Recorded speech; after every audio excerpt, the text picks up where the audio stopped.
안녕하세요. 저는 민주노총 인천지역본부 공학노동법률상담소에서 근무하고 있는 민영기 노무사라고 합니다. 이번 영상부터는 퇴사할 때 근로자의 권리라는 주제로 총 3편의 영상을 통해서 퇴사, 그리고 정리해고, 그리고 권고사직, 그리고 퇴직금과 구직급여 등에 대해서 알아보도록 하겠습니다.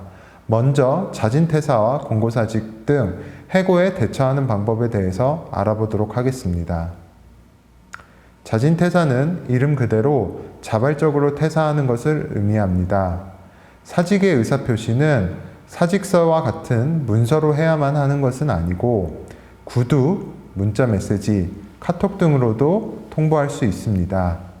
근로계약서를 보다 보면 사직의 시기에 대해서 한 달 전에 미리 통보해야 한다고 규정해 놓은 경우도 있는데요. 근로기준법상 전혀 근거가 없는 조문입니다. 민법 제660조를 근거로 한 달 전에 하지 않으면 효과가 없고 그에 따르는 손해배상을 청구하겠다고 이야기하는 사업주도 있는 것으로 알고 있습니다. 그러나 이러한 주장은 극히 예외적인 경우에만 가능한 주장이고 실제적으로 손해배상 의무가 발생하는 경우는 적습니다. 정리하면 어떠한 방식으로든 사직의 의사를 표현해서 사용자가 이를 알 수 있으면 충분하고 노동자가 원하는 시기에 자유롭게 퇴사가 가능하다는 것입니다. 다음으로 사직의 효과에 대해서 살펴보도록 하겠습니다. 앞서서 꼭 사직서가 아니어도 노동자의 사직 의사가 사용자에게 전달이 되면 된다고 말씀드렸는데요. 이러한 의사가 사업주에게 도달이 되면 이를 철회하는 것은 불가능합니다. 예외적으로 사용자의 동의가 있는 경우에만 사직의 의사를 철회하는 게 가능하기 때문에 사직서는 정말 신중하게 작성하시는 게 필요합니다. 사직서를 한번 작성해서 제출하게 되면 해고에 해당하지 않기 때문에 부당해고 구제 신청과 해고 애고수당 청구가 불가능합니다. 나아가 일부 예외는 존재하지만 기본적으로 구직급여 역시 수급이 불가능하오니 사직은 다시 한번 신중하게 생각한 뒤에 사직서 작성과 제출을 하시는 게 좋겠습니다. 사직서를 작성한 경우에도 정말 예외적으로 부당해고 구제 신청이 가능한 경우가 있을 수 있는데요. 판례에 따르면 사용자가 사직의 의사 없는 근로자로 하여금 어쩔 수 없이 사직서를 제출하게 한 후 이를 수리하는 이른바 의원명직의 현식을 취하여 근로계약 관계를 종료시키는 경우가 이에 해당한다고 하였습니다. 또한 노동자의 사직의 의사표시가 진의가 아닌 경우라면 무효에 해당할 수도 있는데요. 이 경우에도 표의자가 의사표시의 내용을 진정으로 마음속에서 바라지는 아니하였다고 하더라도 당시의 상황에서는 그것이 최선이라고 판단하여 그 의사표시를 한 경우라면 비진의 의사표시로 볼 수 없다는 것이 판례의 태도입니다.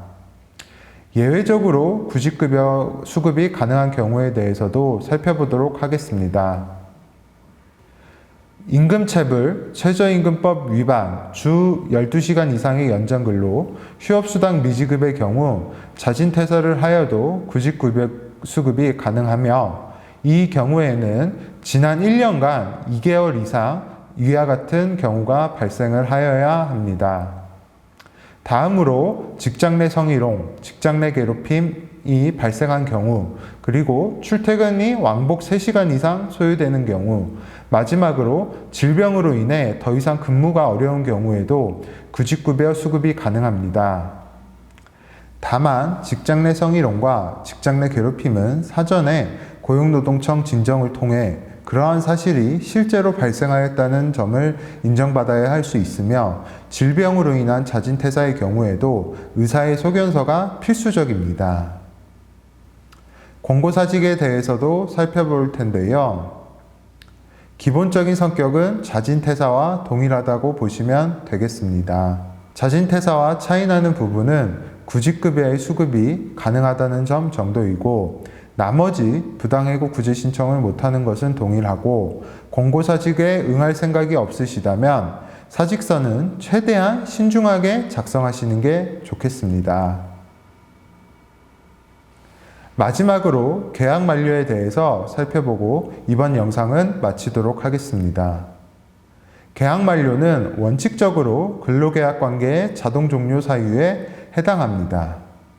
정해진 계약 기간이 지나면 근로계약 관계는 자동으로 종료되기 때문에 노동자와 사용자 모두 별도의 의사표시를 하지 않아도 됩니다.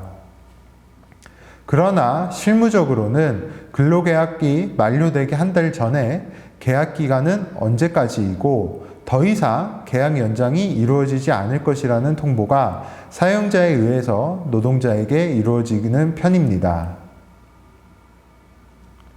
계약 만료는 그 자체로 근로계약 관계가 자동으로 종료되는 것이지만 이 경우에도 예외는 존재합니다. 기간제법은 2년 내에서만 기간제 노동자를 사용하도록 규정하고 있습니다. 2년을 넘어서까지 해당 노동자를 고용하게 되면 해당 노동자는 기간의 정함이 없는, 즉 정규직 노동자로 전환이 되는 것으로 정하고 있습니다. 그렇기 때문에 동일한 업체 소속으로 2년 이상 근무하였음에도 갑자기 사용자가 계약 만료 통보를 한다면 그 만료 통보의 성격은 해고에 해당하게 됩니다. 대법원은 일정한 요건이 충족되면 기간의 정함이 없는 근로자로 전환된다는 신뢰관계가 형성되어 있어 근로자에게 기간이 정함이 없는 근로자로 전환될 수 있으리라는 정당한 기대권이 인정되는 경우 그 노동자에 대한 계약 만료 통보 역시 해고에 해당된다는 입장입니다. 노동자에게 갱신 기대권이 인정될 수 있다면 해당 근로계약 관계는 2년으로 종료되는 것이 아니라 기간의 정함이 없는 근로계약 관계로 전환된다고 보는 것인데요. 이와 같이 기간의 정함이 없는 노동자로 전환이 된다면 부당해고 구제 신청 등이 가능하게 됩니다. 한편 기간제법은 예외적으로 만 55세 이상이거나 박사학위, 기술사 등의 자격을 갖추고 해당 분야에서 종사하는 경우에는 2년 이상 기간제 노동자로 근무하는 것도 가능하도록 규정하고 있습니다. 사용자의 계약 만료 통보가 해고이니 그 해고가 적절한지에 대해서는 사업장 관할 지방노동위원회에 구제 신청을 제기함으로써 다투실 수 있고 구체적 판단 기준과 절차에 대해서는 다음 영상을 통해서 알려드리도록 하겠습니다. 감사합니다.